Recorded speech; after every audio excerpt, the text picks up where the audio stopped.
हैं और उसमें ये देखा जा सकता है कि हर जगह से धुआं उठ रहा है और कहा जा रहा है कि मिसाइलों और ड्रोन्स के जरिए ये हमले किए गए हैं।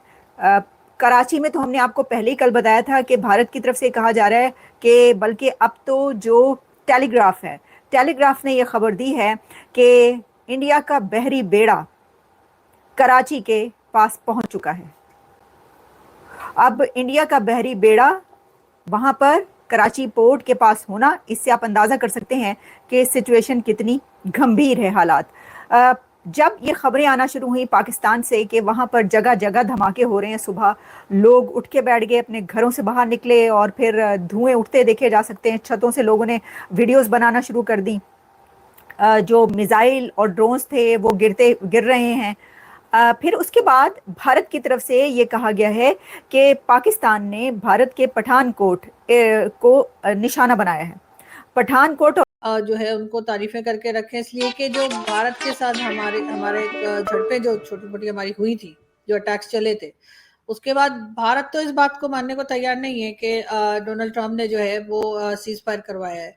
उनके यहाँ से जो स्टेटमेंट्स आई हैं वो कहते हैं कि नहीं जी, उन्होंने तो नहीं करवाया, लेकिन पाकिस्तान ने जरूर इस बात को एक्नॉलेज किया है, पाकिस्तान ने जरूर इस बात को माना है कि डोनाल्ड ट्रंप ने जो है वो सीज फायर करवाया है। और आज भी मैं देख रही थी जितने पाकिस्तान के बड़े बड़े चैनल्स हैं उस पर डोनाल्ड ट्रंप के स्टेटमेंट्स चल रही थी और वो यही कह रहे थे कि वो कश्मीर का इशू भी सॉल्व करवा देंगे और सीज फायर भी उन्हीं ने करवाया है। वो बार बार अपनी इस बात को दोहरा रहे हैं, लेकिन भारत की तरफ से इनकार है, पाकिस्तान हाँ में हाँ मिला रहा है। तो हो सकता है सर, कुछ कहा नहीं जा सकता, शायद कोई काम होगा अमेरिका को, इसीलिए तारीफ हो रही है जी। सेंटकॉम के 5 ट्रिलियन, इससे पहले ये 2100 अरब रुपए का था 2024 एंड 2025 में, और इसमें पहली दफा एक बड़ा इजाफा देखने को मिला है, तकरीबन 20.2% का। और ये टोटल जो हमारा बजट का वॉल्यूम है उसका ये ऑलमोस्ट 15% है, यानी 15% वो रुपए हैं जो डिफेंस के पास जाएंगे, जिसमें एयरफोर्स भी है, नेवी भी है, और हमारी सबसे बड़ा चंक जाता है पाकिस्तान आर्मी के पास तकरीबन 46% का। ये कोई 1200 अरब रुपया बनता है इस टोटल में से। लेकिन मसला ये नहीं है कि ये बजट है, डिफेंस ठीक है, एक मुश्किल काम है आजकल। चीजें जिस तरीके से बाकी चीजें महंगी हुई हैं, इस तरीके से जो वेपन्स हैं वो भी महंगे हैं। लेकिन अफसोस इस बात का होता है कि इस वक्त बाकी अवाम को आप सिर्फ लॉलीपॉप दे रहे हैं और सिर्फ आपने इसके ऊपर फोकस किया, अपने ऊपर भी वैसे इन्होंने फोकस किया। मैं गलत होगा कि अगर मैं कहूँ कि जी इन्होंने डिफेंस बजट बढ़ा दिया, अपना बजट भी बढ़ाया, अपना जाती, पार्लियामेंट का, प्राइम मिनिस्टर ऑफिस का, प्राइम मिनिस्टर हाउस का, स्पीकर का, सेनेट का चेयरमैन एंड स्पीकर।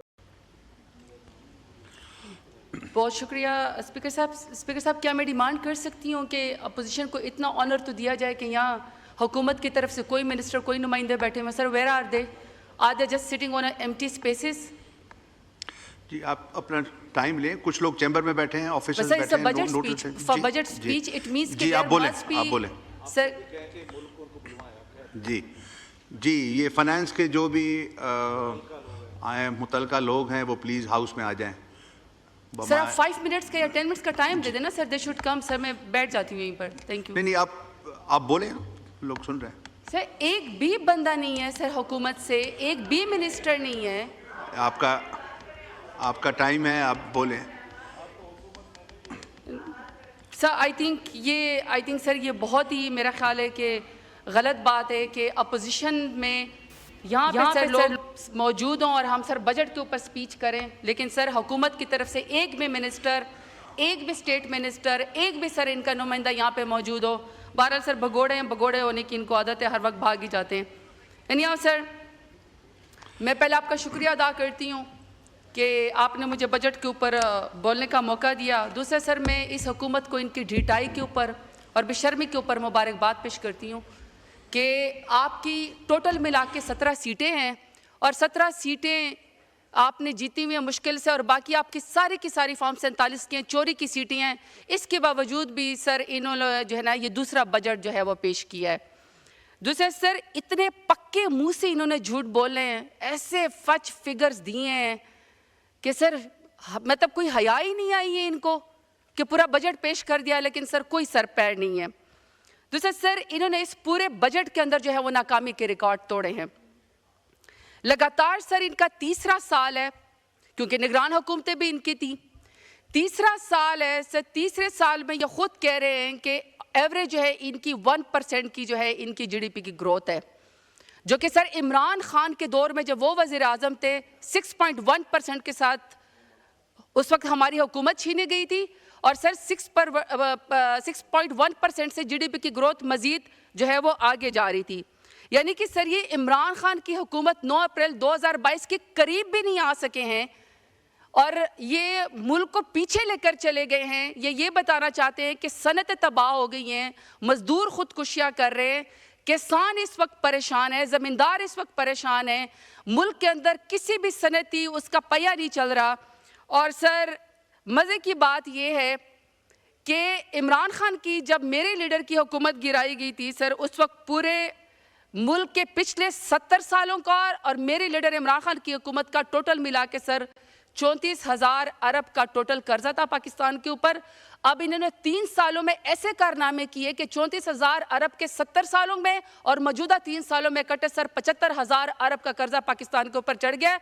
सर वो कर्जा कहाँ चला गया है, किसके ऊपर इस्तेमाल हुआ है, कहाँ पे इस्तेमाल हुआ है सर, इसका ना कोई ऑडिट है, ना कोई इसका रिकॉर्ड है, ना हमें सर उसका कुछ पता है।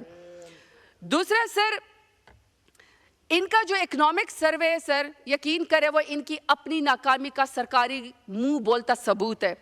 इन्होंने खुद अपने इकोनॉमिक सर्वे में सर इन्होंने ये एतराफ़ जुर्म कर लिया है कि इनकी टोटल पीडीएम की हुकूमत, चाहे पीएमएलएन हो, चाहे पीपल्स पार्टी हो, चाहे एमक्यूएम हो, ये सर सब के सब मिल के भी इमरान खान के विजन का मुकाबला नहीं कर सकते हैं। एक चीज़ ये लोग कर सकते हैं और वो है सर लूटमार। ये माहिर है, लूटमार ये कर रहे हैं, बाकी सर ये इमरान खान के विजन का मुकाबला नहीं कर सकते। 9 अप्रैल 2022 के मुकाबले में सर पाकिस्तान बहुत पीछे चला गया, और सर ये इनके इकोनॉमिक सर्विस का जो है वो खुद मुंह बोलता सबूत है। और सर उसकी वजह है, वर्ल्ड बैंक ने बहुत अलार्मिंग सिचुएशन बताई है कि सर पाकिस्तान के अंदर 44.7% के लिहाज से सर ख़तरनाक हद तक गुर्बत की शरह बढ़ गई है। इसका मतलब है कि सर 25 करोड़ आबादी में हर दूसरा घर गुर्बत की लकीर से नीचे चला गया, या हर दूसरा शख्स सर भूखे पेट सोता है। इस कदर सर अलार्मिंग सिचुएशन है पाकिस्तान के अंदर।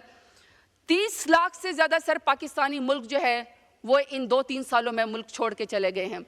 सर वो तारीख कश्तियों के अंदर मरना पसंद करते हैं, 40-40 लाख जो है वो ट्रेवल एजेंट को देना पसंद करते हैं, लेकिन वो पाकिस्तान में बुरी गवर्नर्स की वजह से वो पाकिस्तान में रहना पसंद नहीं करते। और सर ये 1947 के बाद की सबसे बड़ी जो है वो हिजरत पाकिस्तान में हुई है, लेकिन सर इनको कोई एहसास नहीं है। दूसरा सर, ज़राअत में